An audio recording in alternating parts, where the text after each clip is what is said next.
Hi everyone, I am back and wanted to tell you a little bit about last weekend.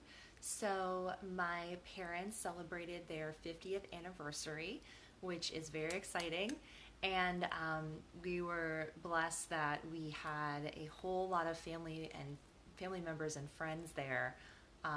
And so that was really great. And my parents were able to celebrate that anniversary dinner in a farmhouse that was my mom's great grandfather's house where he grew up, and it's now a venue. So that was pretty awesome. Um, Great to see you. And I wanted to talk today about Parkinson's disease. And April is Parkinson's Awareness Month, and so that's the topic I wanted to talk about. But first, if you have not seen me before, my name is Laura Smothers Chu, and I am the CEO and founder of Befriended Heart, where I help daughters navigate their parents' dementia. My dad actually has dementia, and I'm an only child, and so there are a lot of lessons that I learned, and that's why I started this channel, because I wanted to share that with you. So I actually did not know a ton about Parkinson's disease. Yes, I have a certification. I'm a certified dementia practitioner, and I'm a certified senior advisor. But I don't have a lot of personal experience with Parkinson's disease. And I did, for that reason, I went to a couple of talks, and one was particularly good in this area, and it was given by Sonia Gao, and she started the Parkinson's Social Network. And so her organization basically helps caregivers, navigate Parkinson's specifically on a day-to-day basis. So she had some really, really great information, and that's what I wanted to share with you today.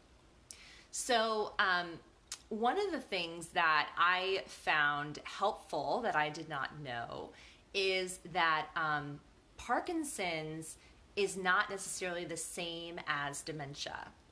The reason why I'm talking about it on my channel, Joy in Dementia, is because sometimes people with Parkinson's disease can develop dementia. And it is the second most common type of dementia, after Alzheimer's. So there's a lot of overlap there, and that's why I wanted to talk about it on this channel. So I would say the most telling symptom that Parkinson's disease has is tremors. And to give you an example of someone with Parkinson's disease that you may be familiar with, Michael J. Fox was actually diagnosed with Parkinson's disease when he was about 29. So that's definitely early onset. That's not normal. That's not a common age where people are diagnosed. It's normally around, 60 years old. But the most common thing, and you'll notice this when you watch interviews with Michael J. Fox, that he has a tremor. And so what I mean by tremor is kind of like a trembling in, arms, legs, face, and it's something that, they can't control. So this kind of goes to the main issue with Parkinson's disease, where the brain is no longer creating dopamine. And one of the main things that dopamine helps our bodies do is, helps us with voluntary and involuntary movement. So an example of, voluntary movement is, I'm thinking I want to raise my hand, I tell my brain that, my brain's thinking that, and then I raise my hand. So that's a voluntary movement. Whereas an involuntary movement is, keeping my blood pressure stabilized. So it's not something that I need to consciously think about, but it is a job that my brain is doing right now for my body.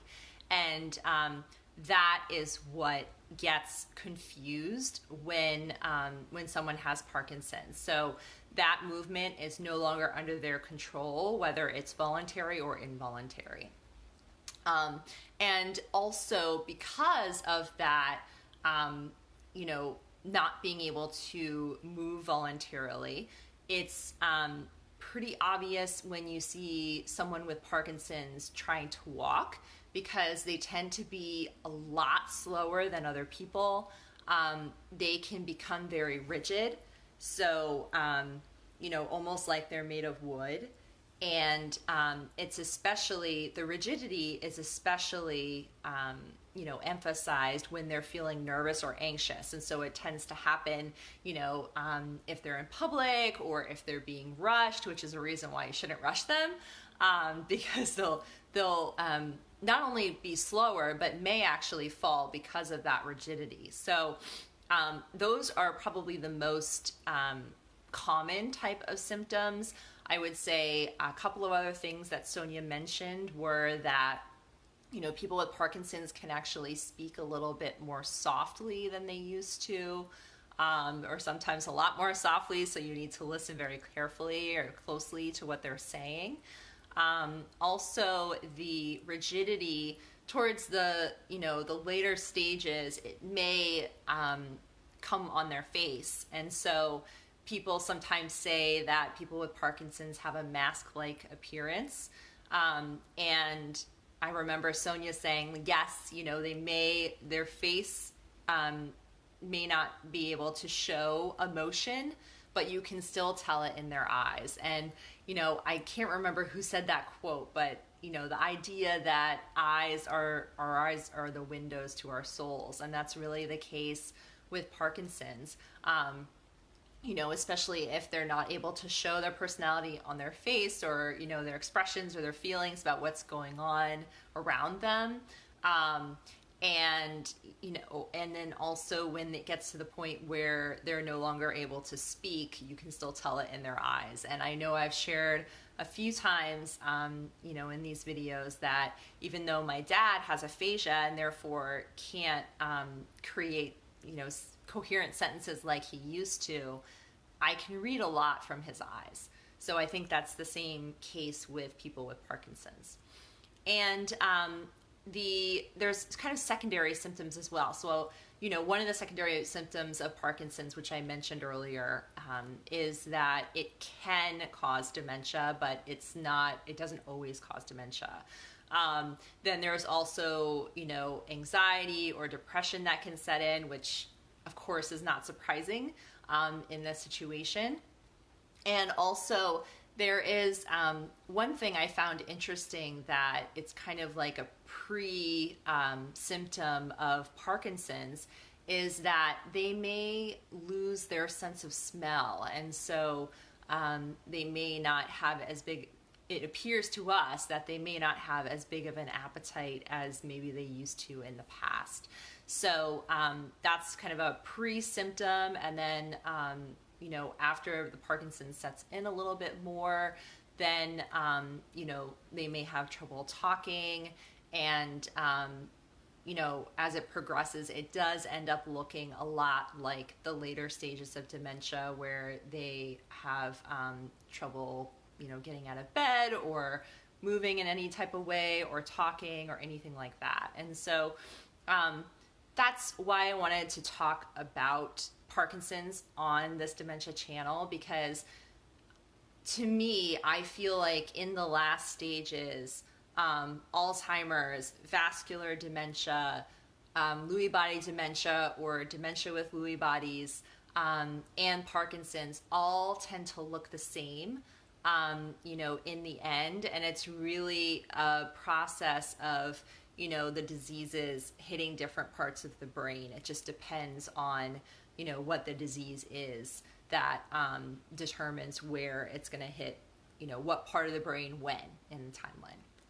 So I hope that that was helpful. It was just a little intro to Parkinson's disease. And I hope that you also research a little bit more if you do notice that there may be Parkinson's disease in your family, that you definitely check out some more information, especially this month that it's Parkinson's Awareness Month. And I'm looking forward to next week. where I am going to be interviewing my friend Daria DeCelli, and she is going to talk to us about meditative watercolor. So I hope to see you next week, and I hope you have a great day. Bye.